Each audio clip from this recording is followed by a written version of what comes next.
Welcome to my channel future bright English learning. দেখো, আজকে তোমাদের সামনে খুব সুন্দর একটা ক্লাস আমি নিয়ে এসেছি। সেটা হলো এই ডু ইউ ডু ইউ না আর ইউ অর্থাৎ এই দুটো আমি কোন কোন ক্ষেত্রে কখন ইউজ করব। আমাদের মাঝে মাঝে আমরা বুঝতে পারি না কখন ডু ইউ হবে, কখন আর ইউ হবে। একটু যদি ভালো করে লক্ষ্য রাখো তাহলেই দেখতে পাবে এই দুটোই কিন্তু কোশ্চেন প্যাটার্ন। ডু দিয়েও আমরা কোশ্চেন করি, আর দিয়েও আমরা কিন্তু কোশ্চেন করি। তো মনে রাখবে, আমি প্রথমে এটা দেখাচ্ছি। যখন তুমি ডু ভার্ব ইউজ করবে, প্রথমে যখন ডু ভার্ব ইউজ করবে, আমি যেহেতু ইউ লিখেছি সেই জন্য ডু বলেছি। ডু বা ডাজ হয়, তোমরা জানো ডু ডাজ দিয়ে আমরা কোশ্চেন শুরু করি। থার্ড পার্সন সিঙ্গুলার নাম্বারে ডাজ হয়, বাকি সব ক্ষেত্রে ডু হয়। এই ইউ এর জন্য আমরা কিন্তু ডু করেছি, যাই হোক না কেন। তো এই ডু বা ডাজ দিয়ে যখন তুমি কোশ্চেনটা শুরু করছো, মনে রাখবে এরপরে কিন্তু সবসময় কিন্তু ভার্ব ওয়ান আসবে। সব সময় ডু দিয়ে বা ডাজ দিয়ে স্টার্ট করলেই তোমার কিন্তু ভার্ব ওয়ান আসবেই আসবে। যে কোনো ভার্বের তোমার কিন্তু ফার্স্ট ফর্মটি কিন্তু নিতে হবে। যেমন ধরো আমি গো দিচ্ছি, ধরো গো, আমাদের গো ভার্বের তিনটে ফর্ম, গো, ওয়েন্ট, গন। তাহলে আমি কি নিলাম? ফার্স্ট ফর্ম ভার্ব ওয়ান কিন্তু নিলাম। তাহলে আমার মানেটা কি হলো? ডু ইউ গো, তুমি কি যাও। অর্থাৎ এখানে আমি কোশ্চেন করছি কি দিয়ে? ডু দিয়ে, এবং ভার্ব ওয়ান কিন্তু নিচ্ছি। এরপর তুমি যে কোনো ভার্ব নিতে পারো। আমি এখানে তুমি কি যাও, তুমি কি খাও, তখন আমার চলে আসবে ইট, ইএটি। তুমি কি পড়ো, do you read.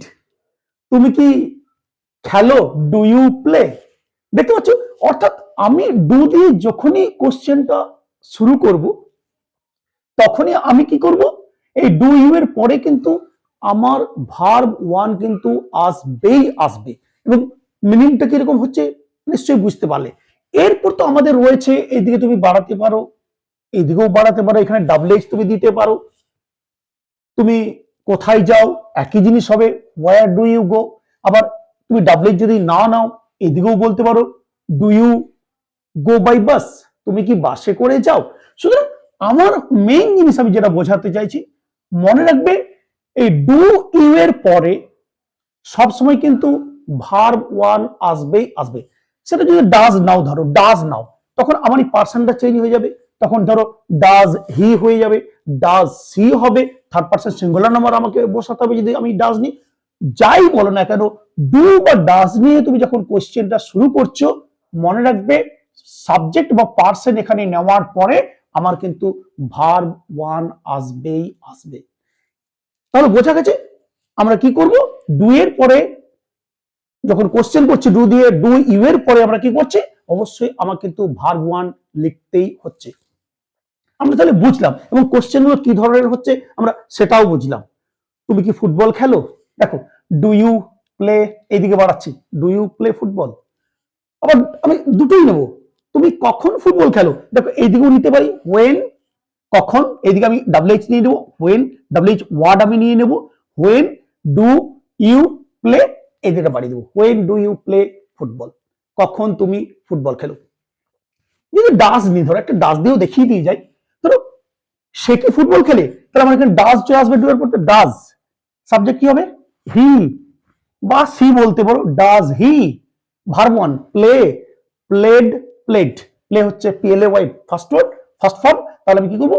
Does he play. এবার ফুটবল, তাহলে when does he play football, কখন সে ফুটবল খেলে। তুমি ডান দিক কখনো নিতে পারো, কখনো ডাব্লিউ এইচ ওয়ার্ড লাগলে নিতে পারো। তাছাড়া শুধু এইটুকু তুমি কিন্তু বলতে পারো, ডু ইউ প্লে, তুমি কি খেলো, তুমি কি ওখানে খেলো, ডু ইউ প্লে দিয়ার। বোঝা যাচ্ছে আমরা ডু ইউ নিলে অবশ্যই আমরা ভার্ব ওয়ান কিন্তু আমরা নেব, এটা বুঝলাম। এবার এখানে এসো, দেখো আর ইউ দিয়ে যদি কোশ্চেনটা শুরু করো, আর ইউ দিয়ে, অর্থাৎ আর দিয়ে শুরু করলে কি হবে? এখানেও আমরা এম ইজ আর দিয়ে শুরু করি, যেহেতু ইউ নিয়েছি সেই জন্য আর দিয়ে কিন্তু বলা হচ্ছে। তাছাড়া আমরা কিন্তু কি করতে পারি, এম ইজ আর দিয়েও কিন্তু কোশ্চেন করা হয়ে থাকে, রাইট। এখানে আর ইউ এর কথা বলা হয়েছে। এম কোথায় বসে, এম আই এর ক্ষেত্রে, ইজ থার্ড পার্সন সিঙ্গুলার নাম্বারের ক্ষেত্রে তোমরা জানো এই ইউ এর জন্য আর, সেই জন্য ইউ যেহেতু লিখেছি সেই জন্য আর দিয়ে কিন্তু কোশ্চেনটা করা হয়েছে। তাহলে আর ইউ যদি বলো, মনে রাখবে আর ইউ নিলে তোমাকে অবশ্যই ভার্ব ওয়ান প্লাস আইএনজি দিতেই হবে। এটাও কিন্তু কোশ্চেন, এখানে কি দিতে হবে, ভার্ব ওয়ান প্লাস আইএনজি কিন্তু তোমাকে দিতে হবে। অর্থাৎ কি, এখানে আমি ভার্ব ওয়ান দিচ্ছিলাম, এটা ছিল আমার প্রেজেন্ট ইনডেফিনাইট। মনে রাখবে ডু দিয়ে যখন শুরু করছো, শুধুমাত্র প্রেজেন্ট ইনডেফিনাইটেই আমরা ডু দিয়ে কিন্তু কোশ্চেন শুরু করতে পারি। সেই জন্য প্রেজেন্ট ইনডেফিনাইটে আমরা কি করলাম, ডু দিয়ে এখানে ভার্ব ওয়ান কিন্তু লিখলাম। ডু বা ডাজটা আমি বলছি না, ডু দিয়ে আমরা কি করলাম, এখানে ভার্ব ওয়ান নিলাম। এটা আমার কি ছিল, প্রেজেন্ট ইনডেফিনাইট, প্রেজেন্ট ইনডেফিনাইট। কিন্তু এখানে আমি কি করলাম, এখানে আর দিয়ে যখন করছি এটা কিন্তু প্রেজেন্ট ইনডেফিনাইট হবে না। আর দিয়ে তুমি যখনই শুরু করছো, এম ইজ আর দিয়ে, এখানে যেহেতু ইং সেজন্য আর এর কথা বলছি, আর দিয়ে যখন তুমি শুরু করছো তখন কিন্তু মনে রাখবে অবশ্যই তোমাকে ভার্ব ওয়ান আইএনজি দিতে হবে এবং সেটি কোন টেন্স হয়ে যাবে, প্রেজেন্ট কন্টিনিউয়াস হয়ে যাবে। এটা হচ্ছে present continuous, right, present continuous. খুব ভালো করে বোঝো, প্রেজেন্ট কন্টিনিউয়াস। তাহলে এখানে আমার ভার্ব ওয়ান কিন্তু সবসময় মানেগুলো কেমন হয়ে যাবে, ওখানে ছিল তুমি যাও, এখানে হয়ে যাচ্ছে কি গোয়িং, তুমি যাচ্ছ। এবার তুমি ভার্ব চেঞ্জ করে দাও, তুমি খাচ্ছ, আর ইউ ইটিং, তুমি পড়ছো, আর ইউ রিডিং, সব ভার্ব আইএনজি। তুমি লিখছো, আর ইউ রাইটিং, তুমি খেলছো, আর ইউ প্লেইং, তুমি ঘুমোচ্ছ, আর ইউ স্লিপিং। অর্থাৎ আর নিলেই মনে রাখবে, আর ইউ নিলেই, অর্থাৎ আর দিয়ে বা এম দিয়ে বা ইজ দিয়ে তুমি যখন কোশ্চেনটা শুরু করছো, এখানে পার্সন লেখার পরে এখানে তোমাকে কিন্তু ভার্ব ওয়ান আইএনজি দিতেই হবে এবং সেটা হয়ে যাবে তখন প্রেজেন্ট কন্টিনিউয়াস। অর্থাৎ আর ইউজ করছি প্রেজেন্ট কন্টিনিউয়াসে, ডু ইউজ করছি প্রেজেন্ট ইনডেফিনাইটে। ঠিক একইভাবে তুমি এবার ডাবল এইচ কোশ্চেন করতে চাইলে এখানে তুমি ডাবল এইচ বসাতে পারো। তুমি কোথায় যাচ্ছ, এখানে লিখে ওই একই থাকবে, হোয়ার আর ইউ, আমাকে তো ভার্ব ওয়ান আইএনজি বলতেই হবে, হোয়ার আর ইউ গোয়িং, তুমি কোথায় যাচ্ছ, কখন যাচ্ছ, ওয়েন আর ইউ গোয়িং। এবার তুমি কিন্তু এই দিকটা বাড়াতে যাচ্ছ, এই দিকে তুমি কলকাতা যাচ্ছ, are you going to Kolkata, তুমি বাসে করে যাচ্ছ, are you going by bus. এবার তুমি দুটোই ধরো, দু সাইডে তুমি বলতে যাচ্ছ, এইটা রেখে where are you going by bus, তুমি বাসে করে কোথায় যাচ্ছ। তাহলে আমরা বুঝতে পারলাম আর ইউ যখন আমরা নেব অবশ্যই আমাকে প্রেজেন্ট কন্টিনিউয়াসে এটাকে ইউজ করতে হবে। আমি আর ইউ এর পরে ভার্ব ওয়ান আইএনজি লিখবো, আর যখন ডুইং লিখবো তখন কিন্তু আমি কি করব, প্রেজেন্ট ইনডেফিনাইটে এটাকে ভার্ব ওয়ান দিয়ে কিন্তু লিখবো। তাহলে বোঝা গেল এই ডু ইউ এবং আর ইউ কোথায় কিভাবে আমরা কিন্তু ব্যবহার করি। এই দুটো হলো গেল টেন্সের, দুটোর মধ্যে পার্থক্য, প্রেজেন্ট ইনডেফিনাইটে ডু ইউ, প্রেজেন্ট কন্টিনিউয়াসে আর ইউ। আরেকটা আমরা আর ইউ এর ব্যবহার করি বলে দিয়ে যাই, আর ইউ, এই দেখো এইটাকে আর আমি কন্টিনিউয়াস টেন্সে ব্যবহার করব না, আমি ব্যবহার করব এটাকে বি ভার্ব হিসেবে। বি ভার্ব তোমরা জানো প্রেজেন্ট টেন্সে অ্যাম ইজ আর, পাস্ট টেন্সে ওয়াজ ওয়্যার, এখানে প্রেজেন্ট টেন্সের কথা বলা হয়েছে অ্যাম ইজ আর, এখানে যেহেতু ইউ তার জন্য আর এর কথা কিন্তু বলা হয়েছে। তাহলে এখানে যদি আমি এটাকে বি ভার্ব ধরি তাহলে কিন্তু আর তখন কিন্তু এখানে আমার কন্টিনিউয়াস টেন্স ইউজ করা যাবে না, ভার্ব ওয়ান আইএনজি হবে না। সেক্ষেত্রে আমাকে কি করতে হবে, সেখানে আমার এখানে নাউন বসতে পারে, অ্যাডজেক্টিভ বসতে পারে।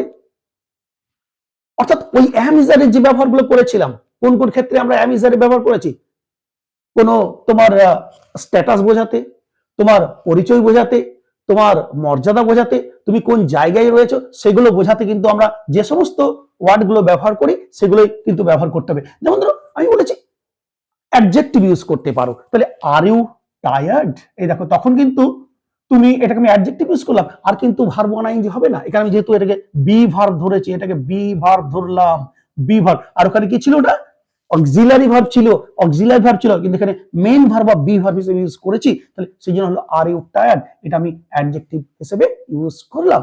আবার বলতে পারি are you happy, adjective. Are you unhappy বলতে পারি, আর ইউ থার্স্টি। দেখতে পাচ্ছ সব কিন্তু আমরা অ্যাডজেক্টিভ কিন্তু খুব সহজে কিন্তু ইউজ করতে পারি, অ্যাডজেক্টিভ ইউজ করতে পারি, আবার নাউন ইউজ করতে পারি। যেমন ধরো আর ইউ এ টিচার, দেখো নাউন এ টিচার, টিচার কিন্তু আর্টিকেল আমি ইউজ করলাম, আর্টিকেলের পরে নাউন বললাম, যেগুলো আমরা জানি নিয়মগুলো কেন আর্টিকেল ব্যবহার করা হচ্ছে। Are you a teacher, are you a doctor, দেখতে পাচ্ছ। সুতরাং আমরা কখনো অ্যাডজেক্টিভ, কখনো নাউন, আবার আমরা প্রিপোজিশন দিয়েও বলতে পারি। প্রিপোজিশন দিয়ে কিভাবে, আর ইউ ইন কলকাতা, দেখতে পাচ্ছ আর ইউ ইন কলকাতা, যদিও কলকাতাটা আমার নাউন কিন্তু আমি তার আগে একটা প্রিপোজিশন ইউজ করলাম, আমার করতে হবে আর ইউ ইন কলকাতা, তুমি কি কলকাতাতে, আমি ব্যবহার করছি আর ইউ ইন কলকাতা। আবার আমি অ্যাডভার্বও ইউজ করতে পারি, অ্যাডজেক্টিভ অ্যাডজেক্টিভ করলাম, নাউন করলাম, আমি অ্যাডভার্বও ইউজ করতে পারি। যেমন ধরো তুমি এখানে, আর ইউ হিয়ার, এ দেখো হিয়ার হচ্ছে অ্যাডভার্ব, আর ইউ হিয়ার, তুমি এখানে। তাহলে যখন আমি বি ভার্ব ইউজ করছি, বি ভার্ব হিসেবে এই আর কে ইউজ করছি, বাই, এম, ইজ, আর, আমি আর এর কথাটাই বলছি, তাহলে এই বি ভার্ব হিসেবে যখন এইগুলিকে ব্যবহার করছি, তখন তাদের পরে অর্থাৎ এই পার্সেন্ট নেওয়ার পরে সবসময় আমাকে কি করতে হবে, হয় আমাকে অ্যাডজেক্টিভ ইউজ করতে হবে, না হলে নাউন ইউজ করতে হবে, কিংবা ওই অ্যাডভার্ব ইউজ করতে পারো, প্রিপোজিশন দিয়েও নাউন আমরা ব্যবহার করেছি। এইভাবে কিন্তু আমরা আর ইউ কেও ব্যবহার করতে পারি। তুমি কি পাগল, আর ইউ ম্যাড, দেখতে পাচ্ছ এখানে অ্যাডজেক্টিভ আমি ইউজ করে দিলাম, বোঝা যাচ্ছে। তুমি কি বাড়িতে, are you at home, are you at home, দেখতে পাচ্ছ আমি ব্যবহার করছি। এইভাবে আমরা দুটো ক্ষেত্রেই আর কে কিন্তু ব্যবহার করতে পারি। এক হচ্ছে প্রেজেন্ট কন্টিনিউয়াস টেন্সে, যখন প্রেজেন্ট কন্টিনিউয়াস টেন্স ইউজ করব তখন অবশ্যই আমাকে ভার্ব ওয়ান আইএনজি লিখতে হবে, আর যদি বি ভার্ব হিসেবে ইউজ করি তখন কিন্তু এক্ষেত্রে আমার কিন্তু ভার্ব ওয়ান আইএনজি কোনো মতেই আসবে না। সেক্ষেত্রে আমাকে কি করতে হবে, কখনো অ্যাডজেক্টিভ, কখনো নাউন, কখনো অ্যাডভার্ব, কখনো প্রিপোজিশন দিয়ে নাউন, এইগুলো কিন্তু আমরা শিখেছি অ্যামিজের ব্যবহার, সেই দিয়ে কিন্তু লিখতে হবে, সেইভাবেই কিন্তু লিখতে হবে। খুব সুন্দরভাবে আজকে আমরা বুঝলাম ডু ইউ না আর ইউ, কোথায় ডু এর ব্যবহার, কোথায় আর ইউ এর ব্যবহার। আশা করছি সবাই খুব সুন্দরভাবে বুঝে গেছো। তো চলো আজকে এই পর্যন্তই, আবার দেখা হবে পরের ভিডিওতে। Till then goodbye from everybody, thank you very much.